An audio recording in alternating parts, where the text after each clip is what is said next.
Welcome to AB news. Ibrahimpatnam లోయపల్లిలో జరిగిన ఘటనపై వరంగల్ జిల్లా పర్వతగిరి మండలం మూడెత్తుల తండాలో మూడు దేవరాజ్ నాయక్ మాట్లాడుతూ గిరిజనుల ఆరాధ్య దైవం సంత సేవలాల్ మహారాజ్ విగ్రహం ధ్వంసం చేసిన దుండగులపై తక్షణమే చర్యలు తీసుకోవాలని కోరారు.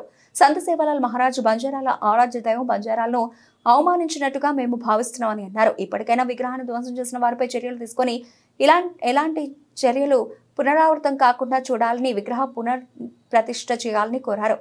నా పేరు మూడు దేవరాజ్ నాయక్, ముడతూరు తండా గ్రామం, పర్వతగిరి మండల్, జిల్లా వరంగల్.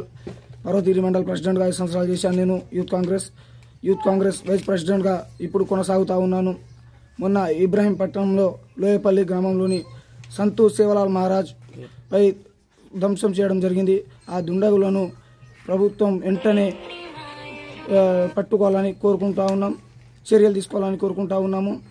అదేవిధంగా సంతు సేవలాల్ మహారాజ్ అంటే బంజారా బిడ్డల ఆది దైవం, పెద్ద దేవుడుగా మేము కొలుస్తూ ఉంటాము సంతు సేవలాల్ గారిని. ఇలాంటి పని ఇంకోసారి చేయకుండా చూడాలని ప్రభుత్వాన్ని కోరుతా ఉన్నాము.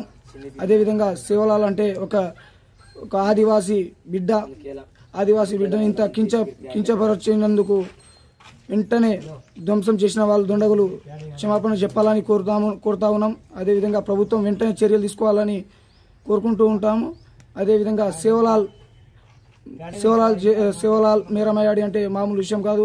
ఇది బంజారాలోని ఒక వెలుగును నింపినటువంటి దేవుళ్ళు, ఛత్రపతి శివాజీ మహారాజ్తోని కలిసి పోరాడినటువంటి వ్యక్తి సంతు సేవలాల్ మహారాజ్. వెంటనే చర్యలు తీసుకోవాలని కోరుకుంటున్నాం. విగ్రహం ధ్వంసం చేసిన ప్లేస్లోనే మళ్ళీ సంతు సేవలాల్ గారి విగ్రహంని తీసుకొచ్చి పునఃస్థాపన చేయాలని కోరుకుంటా ఉన్నాము.